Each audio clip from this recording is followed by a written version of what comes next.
বলেন। আচ্ছা, যে বিষয় নিয়ে ওইটাই ইস্যু যে আপনার সাথে একটু দেখা করতে চাচ্ছিলাম। ওই যে সূর্য হল থেকে আপনি টাকা তুলছিলেন কিছু আর কি, এই বিষয় নিয়ে।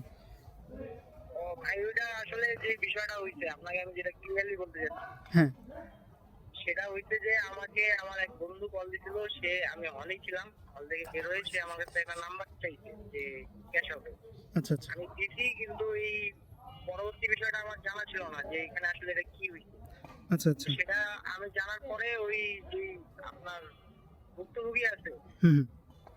তার সাথে আমি দেখা করছি। সে বলতে আমার বিষয়টা তাকে আমি ক্লিয়ার করছি, এবং যার সাথে অকারেন্সটা ঘটছে সে কথা বলে বিষয়টা সর্ট আউট করতে ভাই।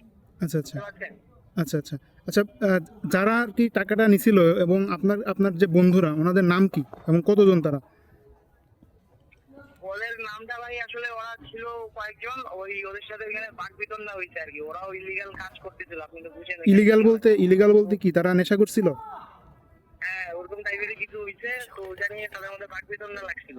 আচ্ছা আচ্ছা তারপরে আর কি এই সিচুয়েশন, আমি এটা বুঝার পর তাদেরকেও আমি বলছি, এবং তার কাছে আমি পার্সোনালি সরি বলছি বলে, এবং আমার বন্ধু বান্ধবকেও বলছি যে এই ধরনের কাজ যাতে না হয়। আচ্ছা এটা আচ্ছা। আর কি বলার। আপনার যে বন্ধুগুলো আছে আর কি, বন্ধুরা সব কি ঢাকা ইউনিভার্সিটির? হ্যাঁ, তারা কিছু আর কি ঢাকা ইউনিভার্সিটি আছে, আর কিছু আর কি মনে করেন যে ওই পরিচিত আর কি। আচ্ছা, তাদের নাম যদি বলতেন।